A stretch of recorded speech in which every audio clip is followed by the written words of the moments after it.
I wanted to talk about the industry side of DSOs, right? And when we speak about the industry, it's all about the innovations and the technologies, because the more you talk about Dentech, the more they want to enter DSOs. We had a brief conversation where you mentioned that the usual approach that smaller dental companies have is let's go for the biggest DSO. So I would love your input on, is this the best strategy? Maybe you can expand on it a little bit more. And then after that, we can talk about what innovations or technologies do you think will have the most significant impact on the DSO model in the future. So I think let's start over there. Go ahead. I don't think that when you think about strategy as a vendor or a product, you have product and service that you want to push out, going to the biggest DSO, as we talked about last time, you think, oh, that's going to be great because I'm really going to be able to scale. I'm going to create economy of scale for me as a vendor or an entrepreneur in terms of getting my product out. But I think it's also the most difficult pathway to go. That's going to be at the far end of the spectrum. I think it's also difficult to go to the low end of the spectrum, which is try to do things one-off by one practice, by one practice, by one practice. So meeting somewhere in the middle, the bigger DSO is going to want you to have proof of concept. Very rarely, if ever, will they take a technology and go, okay, yeah, we're just going to put it in all our practices because you don't have proof of concept yet. And can your product or your solution scale like it needs to? So they're probably going to shy away from the bigger entity will. The mid-size, though, I think if you've got a product or a solution that you want to, for lack of a better term, test or to market, the point of contact that you would have at a smaller DSO is going to be probably singular. The smaller DSO is probably not going to have a procurement department and all these other resources. So if you have a solution that you can get into a smaller DSO with and do proof of concept, help them really establish either that single point of contact where you're working with fewer dentists and you want to put your product into the practice. If it's a product that's going to be clinical in nature, do a pilot with them and work with them, be more hands-on so that you can ensure that your product is utilized the way it's supposed to be and they can get the most value out of you and the relationship that you have with them. So smaller DSO, maybe 30 to 50 practices, something like that. Whereas the big ones, they're going to expect you to have all that done. They're going to have the internal resources. They're going to be thinking about doing a pilot, doing a trial, but it's going to be at your cost, not theirs. They're going to already have procurement. They're going to be looking for volume. They're going to be looking at cost and getting to that economy. They're also going to expect you to have all your training and education on the product or solution figured out. I see. Okay. Yeah. So it's just the expectations are much greater with a larger DSO. The mid-sized DSO, you have a little bit more room, I think, to work with them and maybe hone your product, get to, as we were saying, proof of concept versus going by practice. That would be also extremely difficult. And I think practice by practice, although I reckon you've been in this space pre-DSO as well, the pre-DSO era. I guess that's how they used to do it, right? Absolutely. Yeah, that's exactly how they used to do it. And then it was kind of more by word of mouth. You would talk about your product to a friend, or they might go into some kind of realm like organized dentistry, a local dental society meeting and say, we've got this product. But the dental shows or the TDA meeting, Texas Dental Association meeting, the ADA meeting was also where vendors would bring their products and you would come as a solo practitioner and walk around and see things. That's where you got introduced to more technology. And then you would read about it or what have you, but you saw it at the show and that's where they would bring the technology to, and then you would do some hands-on with it or whatever. They might have a KOL there. We didn't call them the expert in the field, but you might have that key person there that knew about it, was talking about it. There might have been a CE program at that ADA meeting or centered around that kind of product and technology. So it was just different in terms of the way they brought it to you. And we're still doing that, but I think now with the DSOs, the potential to scale is the most attractive offer for dental companies. It's very interesting that you mentioned that, you have to have procurement and training, everything sorted out. I was assuming that maybe they want to take training and certain things in their own control. But I guess the bigger you get, it's less attractive as an offering. The more ready-made the offer, the more likely it gets adopted. Correct. So your training needs to work alongside their training, Okay. right? So they're going to have a network of trainers probably in the bigger DSOs. They're going to have people that's all they do, education and training. And so you've got to be able to have your solution already packaged where it can intersect with what it is that they do and be seamless, right? They got to spend a lot of time figuring out how to get your product into the hands of their dentist, or a solution that may be, dental practice software kind of thing. It's more cumbersome, and they don't like it to be cumbersome. They like for it to come in, be seamless, being able to work side by side. So you have to think about, if you're the vendor or you're the product person, how you best present your technology, and then how you best train on it in the practice. That makes sense. Okay. Yep. And the second part of the question was, what innovations do you think will have? What are the kinds of innovations which are more likely to have a significant impact in the DSO space? Is there a preference for a certain kind of technology right now? Is AI a thing in the space? So where is it headed based on your observations? And that's what I have down here first in terms of my thoughts for AI, all things AI. That's what I assume too. It is kind of hit now, and AI can help you with so many things. From there's so many arms to it now, whether it be revenue cycle management. I think that's going to be coming to play with AI. Your ability to diagnose and treatment plan as a practitioner, your ability to use that as a communication tool to talk to the patient, help the patient better understand what it is that you've got, what you've diagnosed, and how best to get there. AI as it relates to, there are going to be so many different things that we're going to be able to utilize AI for that I think we're just now scratching the surface. And if you look at some of the bigger AI companies out there right now, they're starting to go in multiple different directions with what it is that their solutions can do. So just scratching the surface on AI. Another one that I think will continue to be, and it will kind of follow along with AI, is the ability to scan and do crown and bridge. You'll be able to do, we're already pretty proficient in terms of the way that we scan now, in terms of doing an analog, doing a digital impression versus an analog impression. That's going to continue to get more credence. I think scanning brings along with, you're not just scanning for crown and bridge, but now you're doing a wellness scan, and you can catch so many different things. Occlusally for patients, that's going to be big as clear aligner therapy continues to grow, and you have more now background on what is going to be the best kind of way to solve a problem that a patient has. You're going to do that through AI, but it starts with a scan. I think another thing that scanning lends itself to is milling. Whether you do it's a laboratory and you're sending that case over and it's going to be designed in a CAD/CAM kind of setup.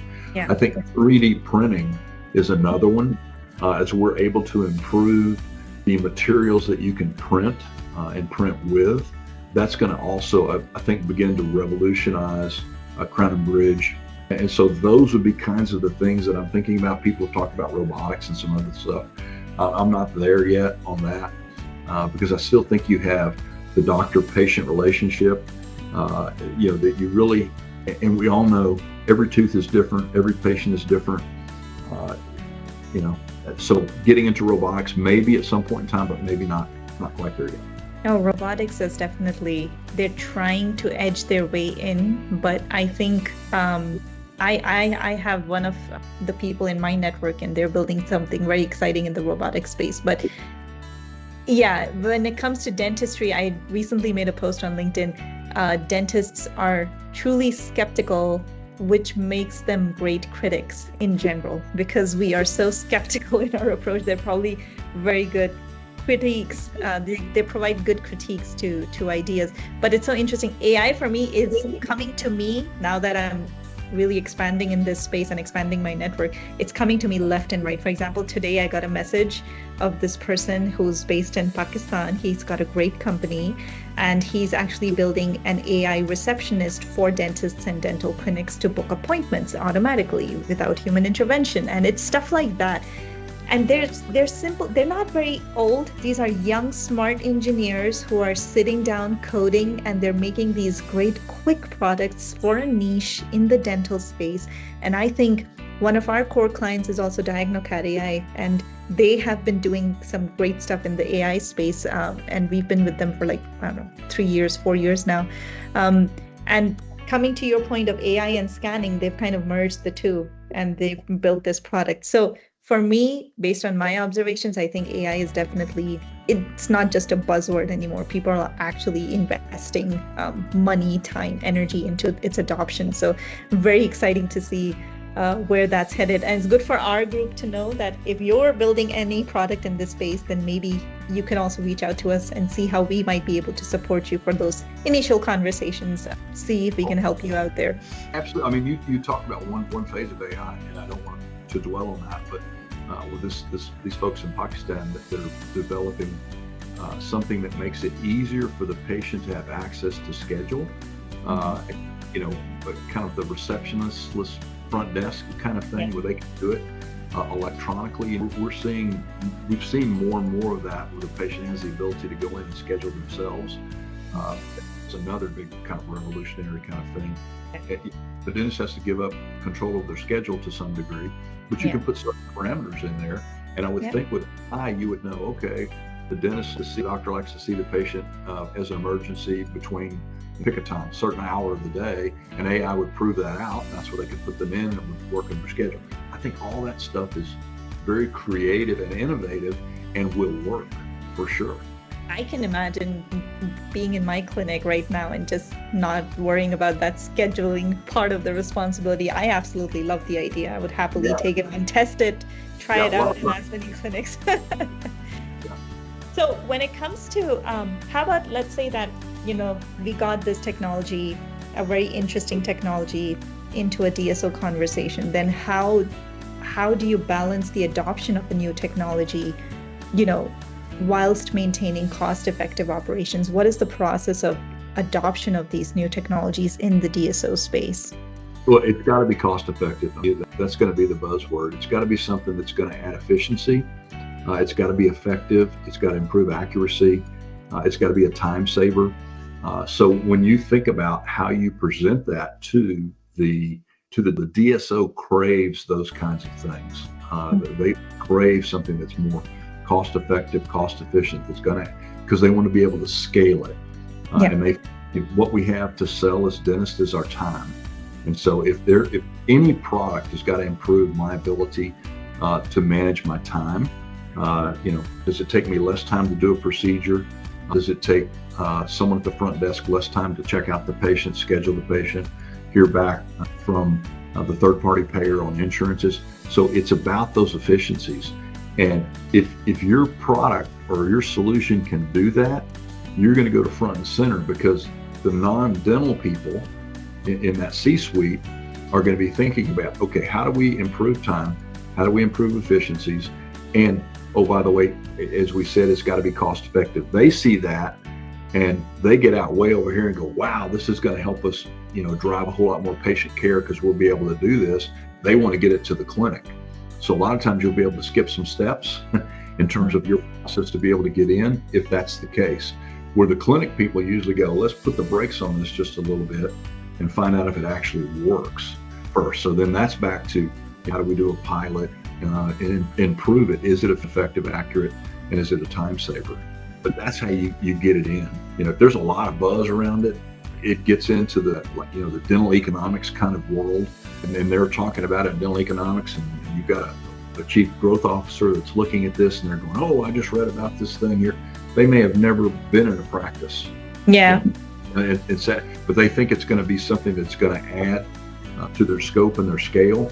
They're going to want to do it.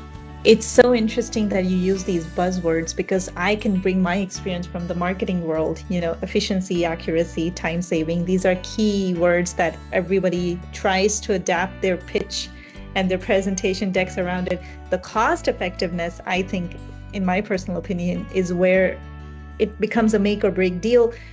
Again, depending on the size of the DSO, I would assume DSOs are quite used to seeing these kind of pitches as well. So one of the interesting points that you pointed out earlier was, what else can you bring to the table? The procurement. Could you bring other things to the table? Because I reckon everybody knows that everybody's pitch will have these buzzwords. Everybody's well aware of what's going to stick. But if you really want to bring your creative edge, number one, can you get data where people have already tested your design or your idea? What are they saying about it? That's, for example, what we do in the pool is these surveys that we run for these products, right? Can you actually bring that data to your pitch deck and say, this is not just an idea, here, we've actually done it, and here's what people are saying? That's a whole different impact. And the second thing would probably be, here's what else we bring to the table. For example, in one of the companies where I worked at previously, I designed a very creative box. And I think I still have it somewhere in this house. I still have it. But essentially, I brought this idea as a clinician to the table. There's all engineers. There's no clinician, right? I'm the only clinician who's working at the company executive level. And I said, why don't we do some guerrilla marketing? And I know that in dental clinics, one of the key pain points is all those drawers are such a mess. There's such a mess in those drawers. You open the drawer and there's just stuff everywhere. I was like, why don't we just design our box in a way where you can kind of, it used to compress, very easy to build. It was compressible. And here's another way that we are bringing more things to the table with just one solution. Creative little elements. Do you think DSOs appreciate those efforts? Yes, and you said something else there. It's simple. It does not have to be complex or complicated to do these things about adding efficiency and effectiveness and accuracy. It can be simple, and it could be something just like you did. You open the drawer like we all do and go, oh my God, where's that that I'm looking for? Well, it's right here. And so creating something that's simple is sometimes something that also that can get into a DSO, and they go, okay, yeah, we want to buy that because it creates more return on investment. And we talked about that. I think the other thing that you just kind of outlined was, does it work? Does it really work? The solution I have, does it work? So do I have proof of concept? And if I've got those things, those are all data points to your point that I can bring forth with my pitch. And I'm going to talk about all these other things. It's cost effective, and you're this, Y, Z, it's going to save time, right? But you're going to get a return on investment. It does work. I've proved that it does work because I have proof of concept, and I've done it. And it is something that's scalable, because a lot of times you do proof of concept and it works in 2 or 3 different settings, and then you get it into a group that has 1,000 practices and it doesn't work because you can't scale it, right? Yeah. So all those things become very important when you think about the product that you're going to push out to the DSO, because the DSO those kinds of things. Yeah, I think there's a need. The need of the hour is to bring out those creative approaches to the same conversation rather than copy pasting the same old. And I think it's the need of the day now, if you truly want to stay competitive in today's market. Yeah. So what about if you've been in this space for many decades, and I'm curious to know that if you were starting a new DSO today, what would you do differently based on the experience you've gathered so far? That's an outstanding question. And I think I've thought about, when I think back on mistakes that I've made or been associated with mistakes that we've made, I think you need to start out pretty simple with your concept. I think you have to have the thought in mind that you're going to build a fantastic culture, that you're going to have, everything is going to be built around a mission, a vision, and a purpose, and your culture is going to hang off that. I think you have to think about how are you going to improve people? And so working to improve people, and that's going to be part of what you do. I think you have to have a financial model that has aligned incentives in it, which means that not just one portion of the DSO makes money and the doctor or the doctor group or the team does not. where everything's aligned and we're all pitching in. It's got to be, the focus has got to be patient-centric. It's got to be about being doctor-centric as well. Those two things should work together very well. And then I think that the doctor, the person providing the services, needs to have the opportunity in this aligned incentive model to own part of the bigger DSO. So that's even more of an aligned incentive. So if I do well in the practice, the company's going to do well. The company can't do well without me doing well. They need to be aligned. And I'm going to create so much dentistry with my own two hands, and I'm going to make a living doing that. But I'm going to be a part of something bigger. So I want to be, everything I do and the decisions I make, I want to help the overall kind of organization, if you will. I think that you need to think about, if I was designing this now, would I want it to be a group of general practitioners? Mm-hmm. Would I have specialty mixed in, or would I want to build something that was just specialty?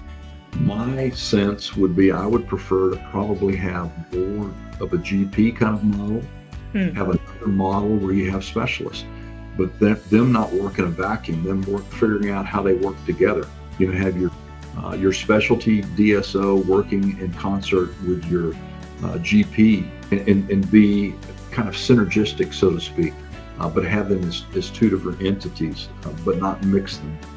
I think the corporate structure of the PC becomes extremely important. How are decisions made in that corporate structure of the PC? I think that you need to also have a lot of structure and process to drive quality of care outcomes. You need to have a system that has accountability built into it. With that, I would spend a lot of time on improving the team through training and communication, and really, as I said before, people improvement. So those would be kind of where I would start. I think all the things that we do clinically, if you hang your hat on technology, would you be a group that had new technology? You've got to be cutting edge in terms of whatever it is that's out there, scanning. If you're doing 3D printing, things that we talked about already, AI, and have that in all aspects. I would have a little bit more complex, I think, organizational structure on the DSO side as well. When do you add chief operating officer? When do you add a chief financial officer? When do you add that controller? All those kinds of things. Thinking about that in a little bit more timely manner. And then where does private equity play the role? What is private equity role? Would this be something that would be privately held? Only be, that would be recapped by private equity. So those would be kind of some of the things that I would start with, but it would be cultural first. Cultural first, that's for the younger generation, for us lot, right? I call myself young quite openly, although I'm somewhere in the middle. But tell me if you can burst this. Is it a bubble or is it the truth? Let's see what it is. But the trend in employee behavior, at least in the corporate space, and you're also doubling it with your experience also in the clinical spaces, the conception or maybe misconception is, let's say 35 years ago, the focus of any new enterprise was, what's the financials? A business is meant to make profit. Mm-hmm. That used to be the drive, right? Can't be a business if you're not earning money, of course, but a lot of the energy goes into make more. The trend that I've noticed for the short time, relatively, that I've been working in this space is the trend is more now on culture first and to the financials, but don't forget your culture. You got to focus on the people. Have you seen, was this conversation relatively recent in the past decade or so, or was it the exact same conversation 30 years ago in the DSO space? Was it always culture first, or do you see a trend changing here? Well, I think as we've formed up around the DSO, I think the DSO has decided that, we got to be who we're going to be. We've got to think about who we're going to be, and we want to attract like-minded people. And you're correct. I think years ago, dealing with the boomers and what they were all about and what was important to them has changed through time. I do think, though, that your original premise, you still have to create profitability, right? Because it is business. Whether you're a solo practitioner right? Solo practitioner, you're not doing this. It's not a philanthropic kind of thing that you're doing, right? You're doing this to take care of patients, you meet their needs. So you're taking care of the patient. The money part should take care of itself, but you still have to be profitable at the end of the day, even if you're a solo practitioner, or especially if you're a solo practitioner. Whereas if you're a DSO, that doesn't change. It just goes from the micro to the macro in terms of the way you think about it, right? But you're still trying to create profitability. And then you add in, the other layer now, which is who owns this, or who is invested in it. The private equity, I guarantee you, is not in it for some kind of philanthropic kind of thing. If they want to give money to something, they're going to do it. But they bought you, or they invested in you, and they want you to turn a profit. And you hope that your culture allows for that. And I think that those things can happen at the same time. I think you can have a strong culture about taking care of patients, creating a safe environment, creating a great environment for the team, where everyone feels like they're a part of something bigger. But still, at the end of the day, you want to get to a place where you're making money. So that has not changed. If you're a solo practitioner, you got to pay your note at the bank, right? The bank doesn't own you, but maybe it does as a solo practitioner if you borrowed a lot of money. So culture still exists, and you've got to have it. You got to be if people want to be a part, I think, still be a part of something bigger.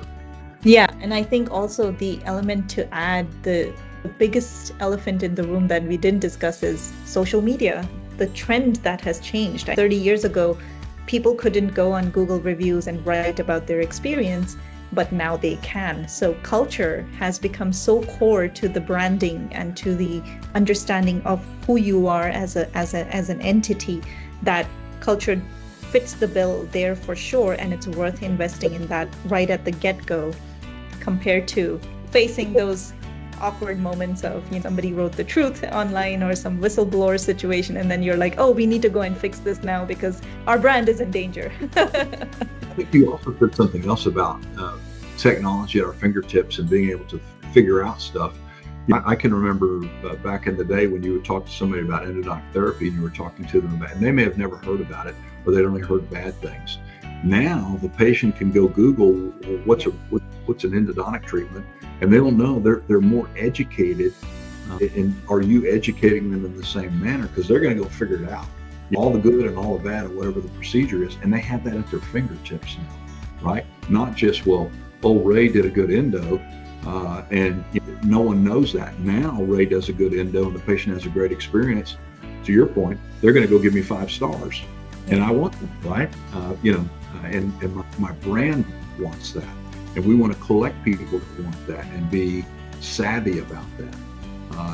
I think that the other thing I think that patients don't know about, that through time they're going to find out more and more, is not just the rating of the dentist, but of the facility that the doctor practices in. What technologies do they have, as we were talking about earlier? That you may have high 5-star ratings on your customer service and how you do things, and that's generally probably how the patient thinks about going to the dentist. But now, with the advent of all this other technology, are you able to deliver that more consistently, that customer service kind of thing, because you have better technology? I think it's going to prove itself out over time. Patients are going to be able to look and go, oh, Ray does endo like this, and I'm going to find out what that means. All the Google information kinds of things that you can do now completely change the way that you communicate with the patient, deliver care. And I think that's what's driving this change at the end of the day. It's also this knowledge of, if you don't do it right, there's only so much time before it's discovered. It's pretty litigious anyway, right? Yeah. If you didn't do it right, or the outcome didn't turn out like it was, someone can go on and say, how often does this happen? Oh, it never happens. Well, now you got maybe a professional liability case steering. Right? Yeah, exactly. Because someone figured that out and they're going to litigate it. But let's talk about the flip side of DSOs before we end this meeting. Just 10 minutes on what every entity has, the good and the bad. And it's important to highlight the other side of the table, because sometimes, either due to media or due to headlines gaining more traction, at least in the journalism world. We see this all the time where a certain headline gets more clicks, so you're seeing a lot of drive and a certain kind of messaging. It's important for us, especially for stakeholders like yourself who've been in this space for so long, to show the other side of the table. Here's what's actually happening on the other end. So what would you say are some of the biggest misconceptions about DSOs in the dental industry? That it's all about the money. That's probably the biggest one. We touched on that already. You have to have profitability, but you can take care of the patient and still create profitability. But that's the biggest one. That's the biggest misconception. The DSO is going to come in and they're going to be all about the money. They're not going to care about patient care. And they're going to completely strip away the doctor's autonomy in terms of being able to make decisions about things. And yeah, I think that's the wrap, and or that the dentistry is going to be poor because the products that are going to be used are going to be the cheapest thing, not the best thing. I think that they're just going to, the patient is a number now and not really a patient. We're going to remove my ability to have a relationship with the patient. What's the flavor of the day? The C-suite came in and said, okay, we're going to do X, Y, Z, and that's going to be pushed down into the practices. Those are all things you've heard about them because they've happened. Right? Yeah, exactly. That was my point. Yeah. I think by and large, most of the bigger DSOs, and I'm not going to call any out by name, but some of them, they have really completely changed the way that they approach care. Yeah. A DSO may have been about dentures at one point in time and doing a lot of dentures, right? And now what they've done is they're not just about dentures, but now they've added implants into the solution for the patient. So it's not just dentures, it's dentures and implants. That's that's revolutionary in terms of the way they think. Or let's talk about this other thing that we see colliding, the good and the bad. For all too often, we as dentists, we want to just treat the patient and think about just their teeth. And we didn't think about all the other healthcare ramifications that we have in terms of systemic issues that we've got. They're DS now they're saying, okay, we're having medicine and dentistry come together more. That's also revolutionary. It's not, but it's way that they're changing who they are in the marketplace. So I think that they're doing things because of all the bad raps that we've had historically, or we didn't check blood pressure on a patient because we didn't think it mattered, and then you inject somebody and they have a heart attack in the chair, right? And you have an extraction case that goes off. It's a bad thing for the patient. So I think that what we're seeing now is that underbelly, the bad stuff, has kind of bubbled up, and because it's been bad, we're able to talk about it, and we're able to kind of correct course in some cases, so that we're not just all about the money, or we're not practicing in a safe environment, or we're not all the things that we were not before. Because all these things have come up, we now can work to correct them. And there, to your point, there have been a lot of them, but I think they're being addressed. Now, would I tell you that there's not still a buck to be made through amalgamation of practices? Some people do a great job selecting dentists to become part of their network, and others don't. Others are just putting practices together to be bought by someone so they can make money and move on down the road. That still happens, but I think we're seeing more now, particularly as organizations have matured and they've become more in tune to consumerism and more in tune to what we want to do clinically, and this doctor autonomy thing. I think we've only improved as time has gone on. Is that what you're asking me about there?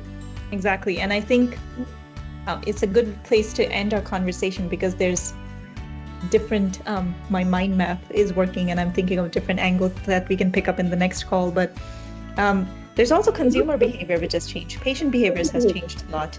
And there's a flip side to that as well, which is I can definitely remember cases where I was a young intern, just got fresh out of university, got my first job, helping out my senior, who was one of the best clinicians I ever worked for.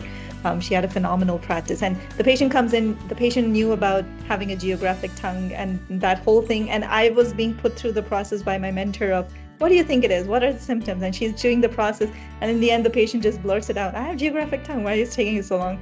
And and I was like, I wanted to get there myself. Thank you. But there's so much. And this was a posh area in New Delhi where the clinic was established. And in the morning time, I was going to a government establishment where the patients were from rural India. They used to travel hours and to come and get a root canal treatment by me or an extraction or blah. Their level of education was completely different. So maybe we can talk about some patients who are difficult to manage, how the trends have changed in terms of patient behavior, and then what are DSOs doing to help the patient's education, and where do dentists come in? And maybe that's an attractive place for the dentist to see a future of expanding their career into, that maybe they're naturally good at patient education. So we can talk about that as well in one of our future calls.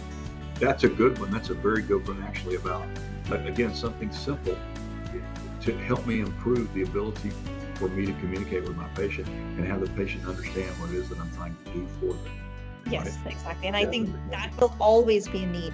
No matter that, till the days we have teeth as humans, we will always need that. So it's one of those things which is long-term, and AI can come in. You can make products around it. We can talk about industry. We can see it all starts with the patient behavior, though. It all starts about how are the patients behaving now, rural and urban. So let's take that up on our next call. I want to thank you again for your time today, Ray.